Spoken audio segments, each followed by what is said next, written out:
Entonces, bueno, a continuación vamos a hablar un poco de las pruebas de aceptación o de funcionabilidad.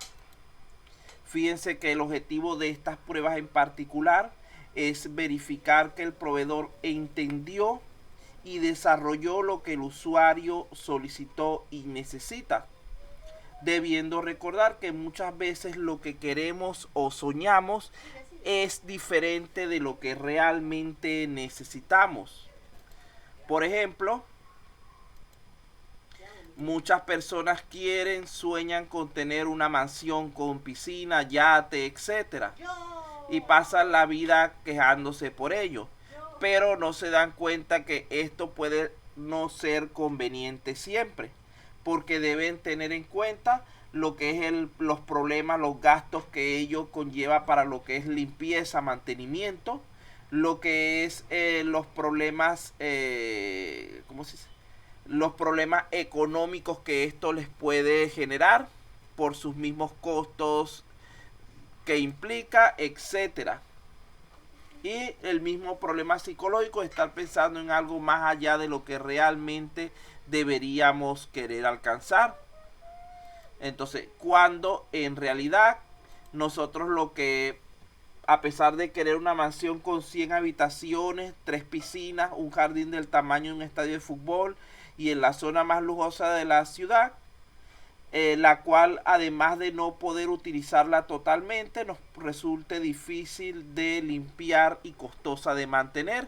Y además de esto atraiga a los criminales hacia nosotros, pensando que somos gente demasiado adinerada.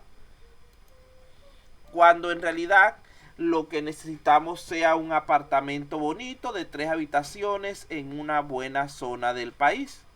Asimismo, el cliente puede querer un software demasiado grande, complicado y costoso, siendo nuestro deber hacerle entender desde el principio el alcance real del proyecto, porque si no, al final no lo va a querer aceptar.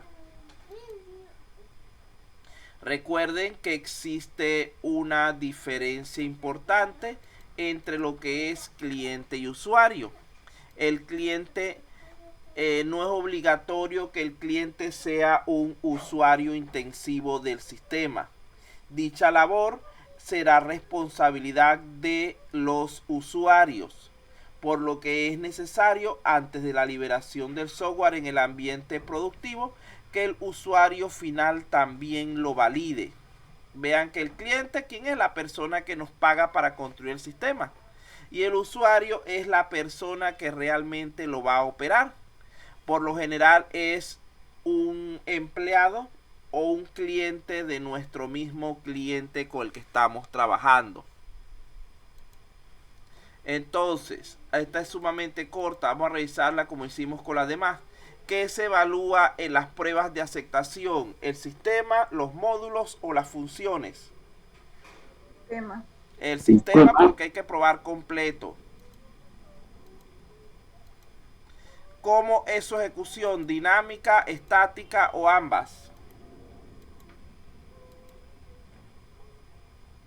Dinámica, muy bien. ¿Quién ejecuta este tipo de pruebas? ¿El desarrollador o el usuario? Usuario. El usuario. Muy bien, vamos un poquito más rápido porque nos atrasamos un poquito en la otra parte. ¿Cómo es su ámbito? ¿Caja negra o caja blanca?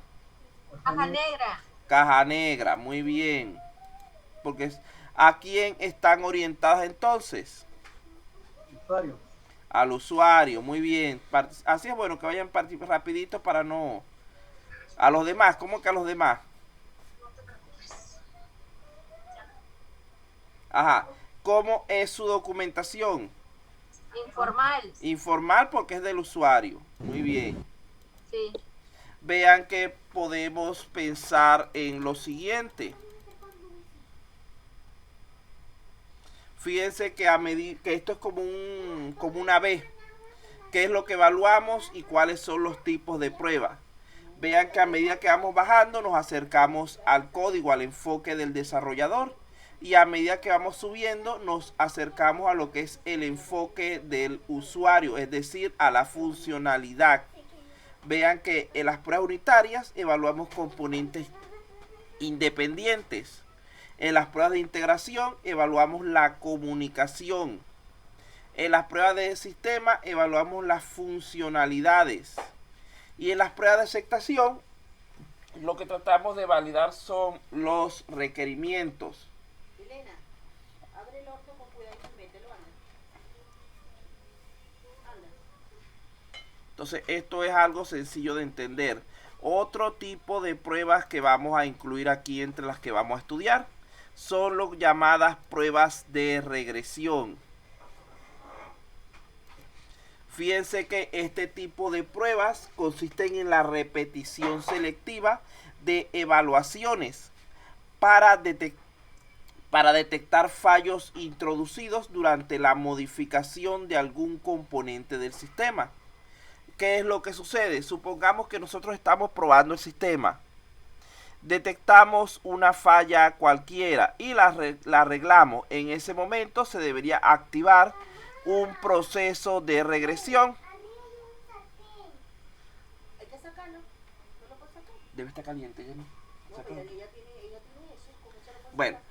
realizamos una prueba de regresión. ¿Para qué? Para verificar primeramente que este componente que reparamos ahora esté funcionando bien. ¿Te quemaste? Te lo dije. Eso. Y en segundo lugar, que no se haya dañado otro componente debido a la reparación que realizamos. Es decir, se efectúan pruebas de regresión para comprobar que los cambios realizados no hayan originado efectos adversos y no intencionados en el módulo que estamos reparando o en otros que estén relacionados con él y que se continúen cumpliendo con los requisitos especificados. Estas pruebas de regresión deben probar íntegramente el módulo que se ha cambiado, que se ha reprobado, y decidir las pruebas a efectuar para los módulos que no han cambiado pero que puedan haber sido afectados por los cambios producidos. Este tipo de pruebas se realizan cada vez que se produzcan cambios del software, tanto durante su construcción como en la fase de mantenimiento. Por otro lado, tenemos dos tipos de pruebas adicionales más, que son las pruebas estadísticas y las de defectos. Fíjense que cuando hablamos de pruebas estadísticas, decimos que se usan mayormente para analizar requerimientos no funcionales, como por ejemplo el rendimiento, la fiabilidad, etc., ya que permiten, mediante diversas técnicas estadísticas, aproximar los elementos cualitativos del sistema a valores cuantitativos que sirvan para su evaluación. Por otro lado, cuando hablamos de pruebas de defectos, estas se usan mayormente para el análisis de requerimientos funcionales, como por ejemplo módulos, ya que permiten mediante diversas técnicas dinámicas verificar el cumplimiento de las funcionalidades establecidas.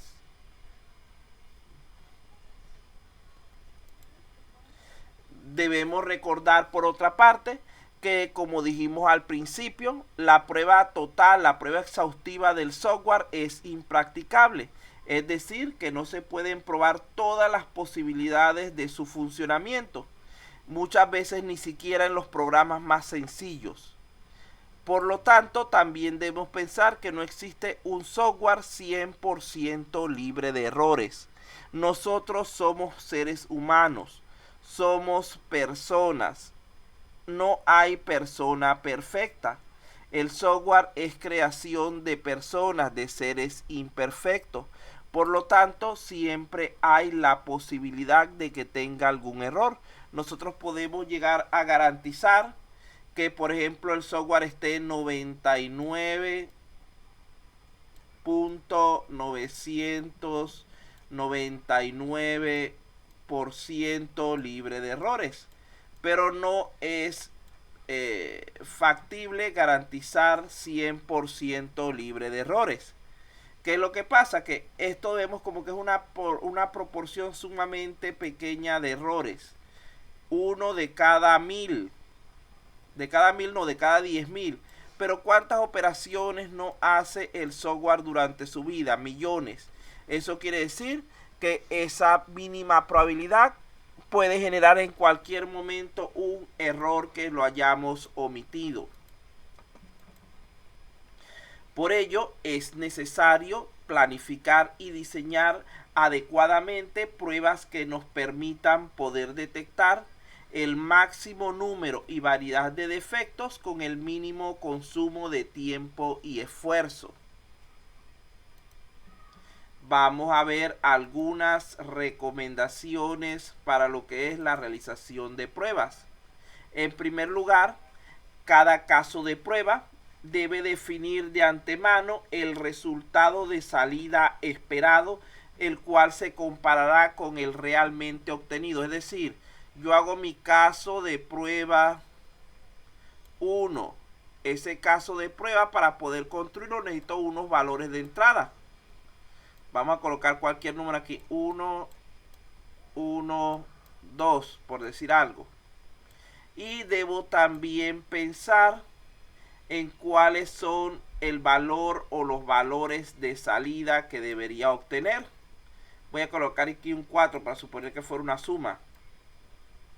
Y luego que haga mi prueba voy a obtener un resultado.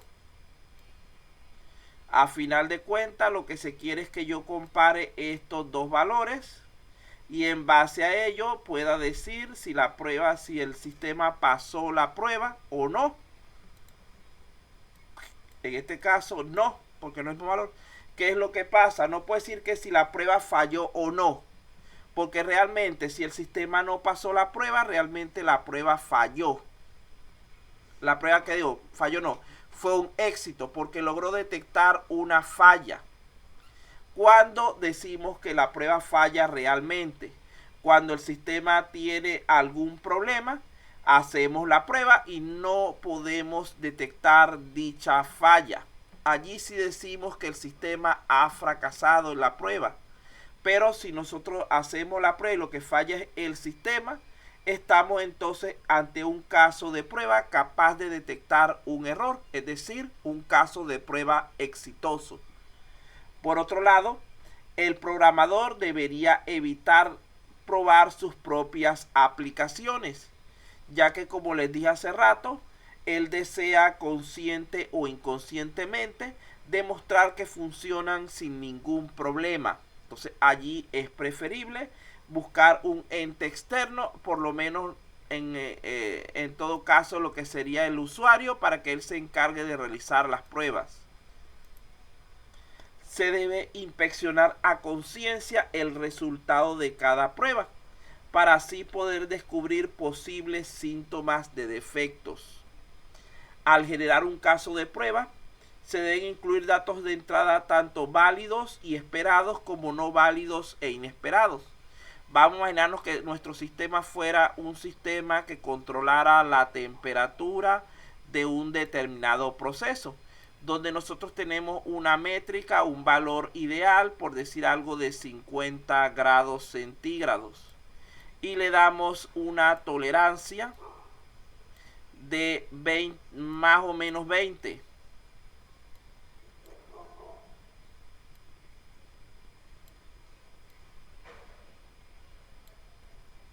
Que sería 70 y menos 20, que sería 30. Entonces nuestro rango válido sería este segmento central, es decir, desde aquí hasta acá. Este es nuestro rango válido. ¿Cuáles deberían ser nuestros valores de prueba mínimos? Deberíamos probar al menos con lo que son los extremos del rango, es decir, con el 70 y con el 30. Generalmente se prueba con la métrica, es decir, con el 50. podríamos probar con un valor intermedio de esta zona, entre el 70 y el 50. Por ejemplo, pongamos que el 56. Y podríamos probar con lo que sería un valor también aquí intermedio. Podría ser el 42, por decir un número. Estos son, cada uno representa un caso de prueba. En todos estos puntos el sistema debería estar en funcionamiento. Aparte de esto, deberíamos probar con casos de prueba fuera del rango. ¿Qué implica esto? Que deberíamos probar, por ejemplo, con un valor por encima de 70. Supongamos que 90. Con un valor por debajo de 30. Supongamos que 20. Deberíamos probar también con valores no válidos o inesperados. Por ejemplo, un valor inesperado, un valor negativo, menos 5. Deberíamos probar un valor no válido. Un valor no válido, por ejemplo, una letra A, un carácter especial, un espacio en blanco.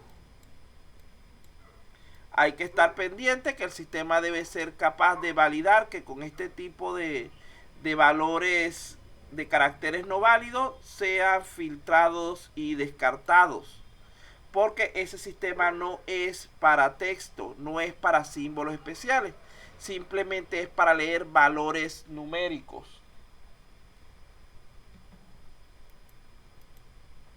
Las pruebas deberían centrarse siempre en dos objetivos fundamentales. El segundo, por lo general, se nos olvida. El primero es probar si el sistema no hace lo que debe. ¿Qué significa esto? Que si a mí me establecieron, por ejemplo, 10 requerimientos, yo debo verificar que mi sistema realice esas 10 funciones. Ahora bien, también hay otra cosa que es la que se nos olvida normalmente, que es probar si el sistema hace lo que no debe hacer. Por ejemplo, supongamos que son casos mayormente no funcionales, donde por ejemplo la seguridad, imaginemos que el sistema le permita a un usuario de nivel bajo, un operador, ingresar a funciones generales como es la parte del pago de nómina, de determinación de la nómina que le toca es al contador. Y este operador cambia su sueldo y pone un monto un poco más alto para ver si no se dan cuenta. Eso sería un error del sistema. Otra cosa que no debería hacer es que no debería bloquearle el acceso a ciertas funciones a personas de nivel alto. Y así podemos conseguir muchas cosas que el sistema debemos verificar que no las haga.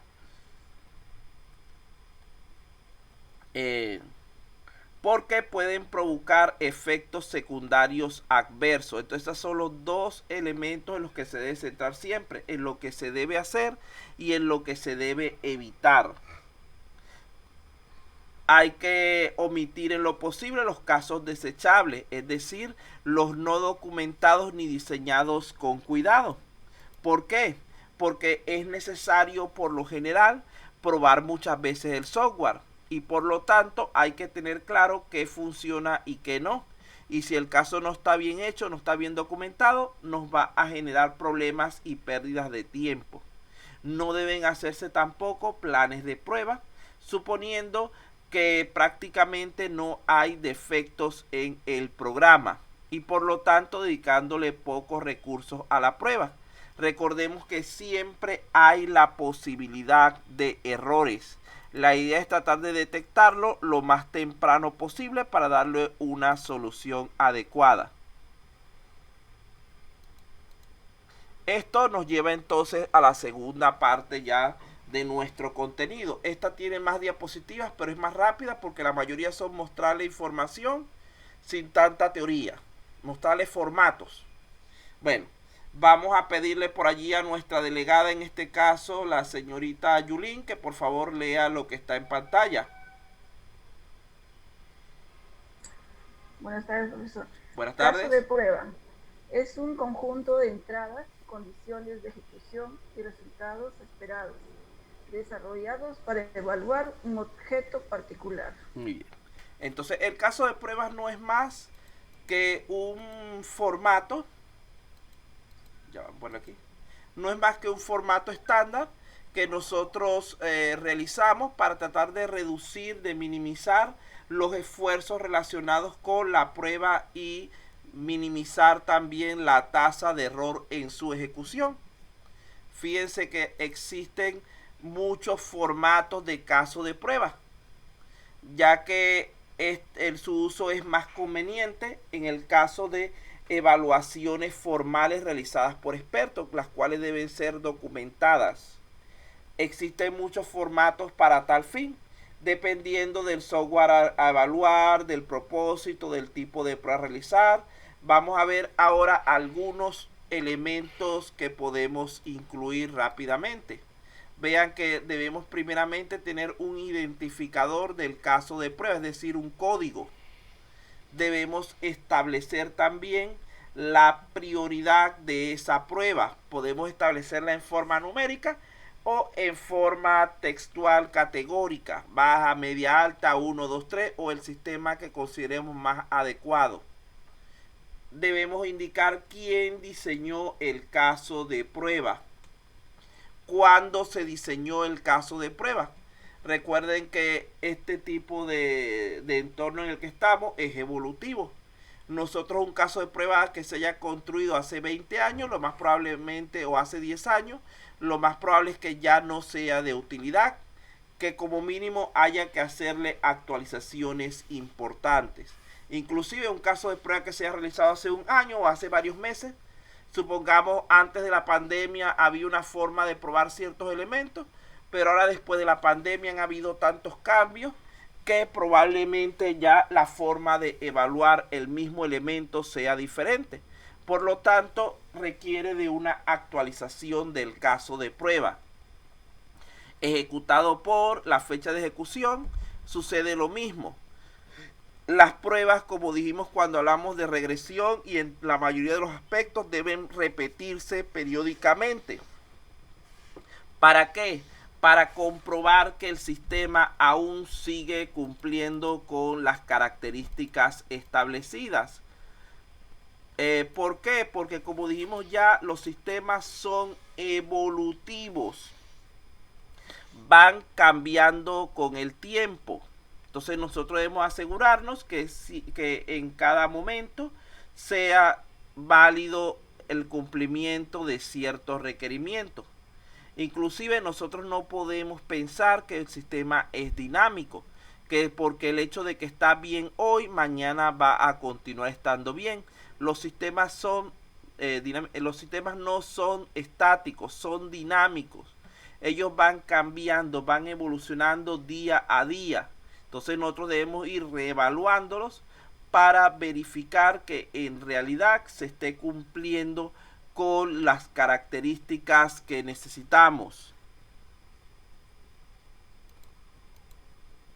Hay el nombre o título de la prueba. Debe ser corto, así como hacemos con las variables. Significativo.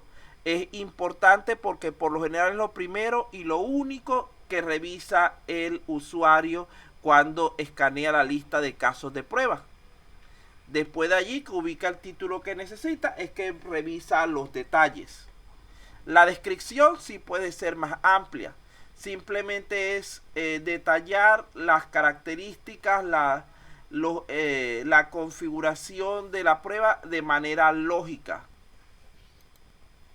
Las precondiciones son aquellos requisitos previos que debemos cumplir antes de realizar la prueba.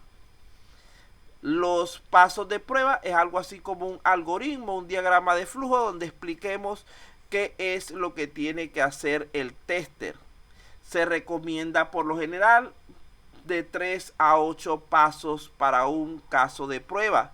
Si el caso de prueba es muy extenso, lo podemos separar en diversos subcomponentes, en subcasos de prueba. Por ejemplo, si es mi módulo de comprar, yo puedo separarlo en las 3 funciones que tengo y pruebo cada función de manera independiente. E inclusive si sigue siendo todavía muy complicado, Puedo separar cada función en diversos elementos y pruebo cada elemento de manera independiente nuevamente. Es algo así como hacer pruebas unitarias, después pruebas de comprobación, de integración, etc.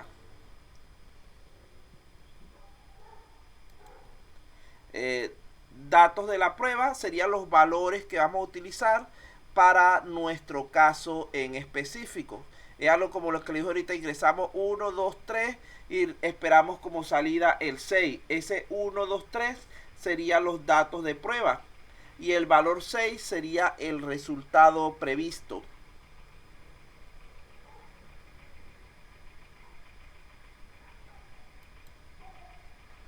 Postcondición lo que implica es cómo va a quedar el sistema después que realicemos la prueba. Allí simplemente es eso, mira, cuando terminemos la prueba debe haberse generado un reporte de tal clase, o el sistema debe quedar apagado, o X.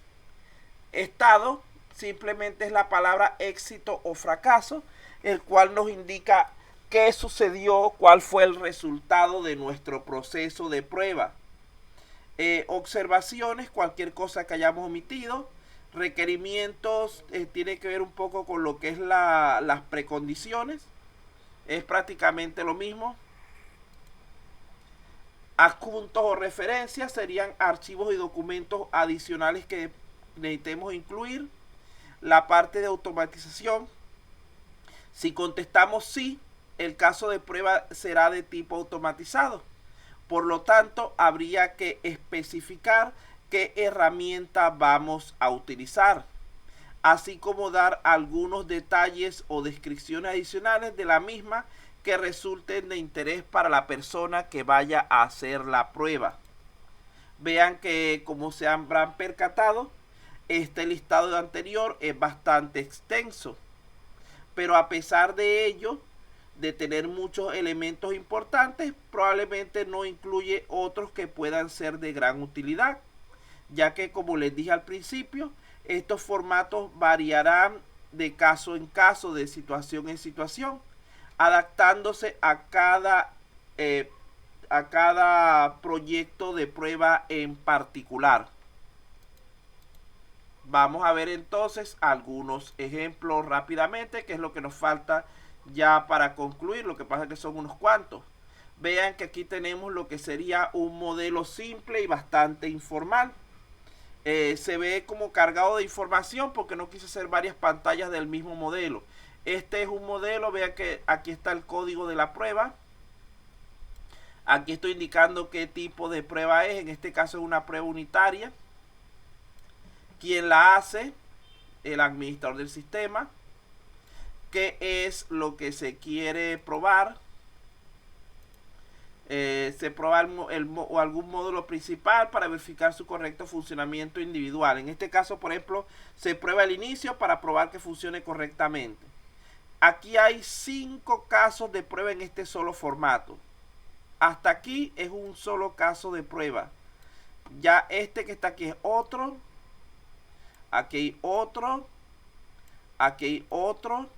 Y aquí hay otro. Coloqué varios para que ustedes vean que son pequeñitos, no son tan largos como podrían pensar en este formato. Vamos a omitir los 4 de abajo, solamente vamos a hablar del de arriba. Entonces, fíjense que nuestro caso de prueba A es validar inicio. Aquí tenemos la estructura que estamos utilizando para que la persona tenga una referencia. El nombre del módulo,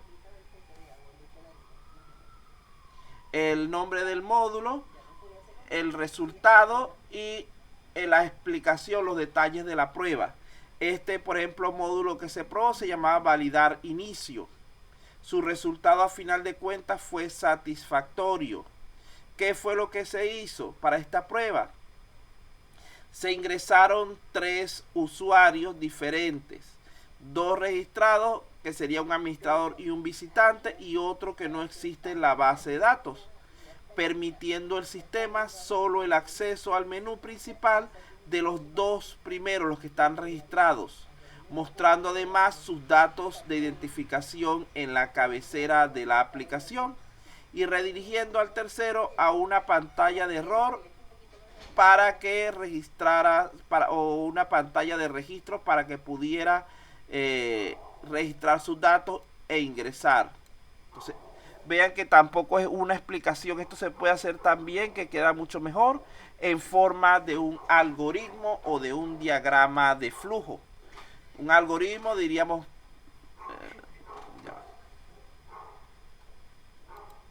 un algoritmo, diríamos, por ejemplo, ¿dónde está el lápiz? Se me perdió, ya va.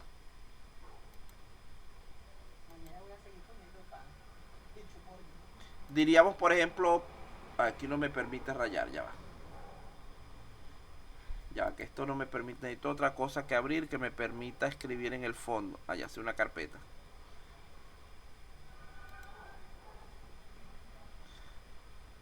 Déjame quitar esto aquí un momentico. Lo que quiero es algo donde poder escribir porque...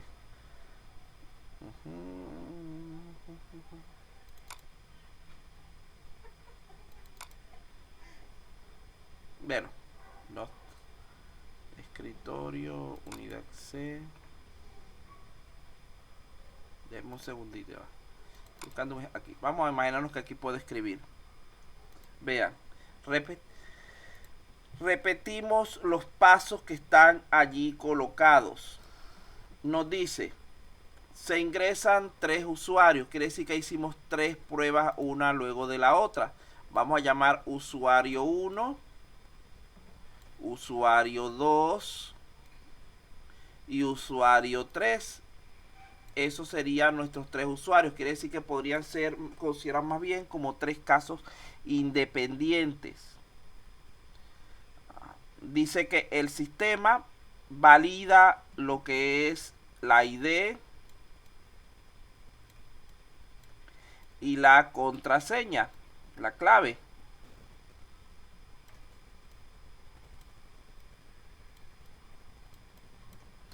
Si el usuario, aquí falta un símbolo de lectura, aquí lee los dos valores, ID y clave.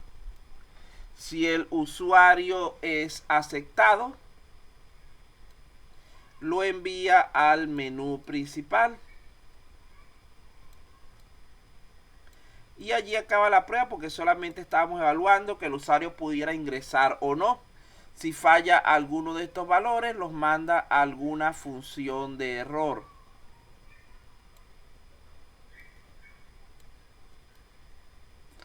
Fíjense que en el caso del primer usuario, todo funcionó correctamente. Por lo tanto, él terminó ingresando a su menú principal y teniendo todas las funciones del sistema disponibles. Mientras que en el caso del segundo usuario, a pesar de que él pudo ingresar al sistema, él tenía ciertas restricciones por su bajo nivel.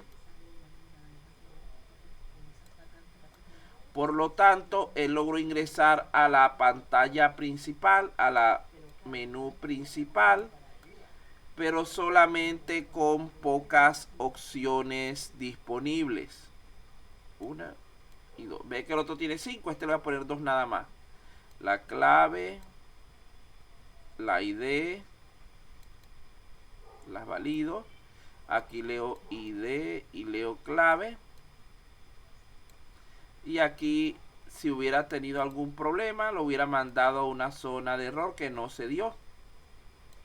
Vean que aquí la diferencia está en la limitación que se hace del acceso después. En el caso del último usuario, como ya saben, simplemente le ingresó unos datos que no servían, una ID y una clave, la cual fue rechazada.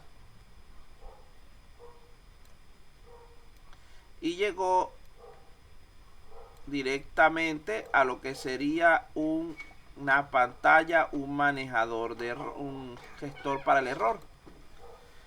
Vean que fue una situación diferente. Aquí realmente tenemos 3 casos de prueba diferentes. ¿Por qué decimos que son 3 casos de prueba diferentes? Porque están trabajando con 3 conjuntos de datos de entrada diferentes. cada conjunto de datos de entrada representa un caso de prueba.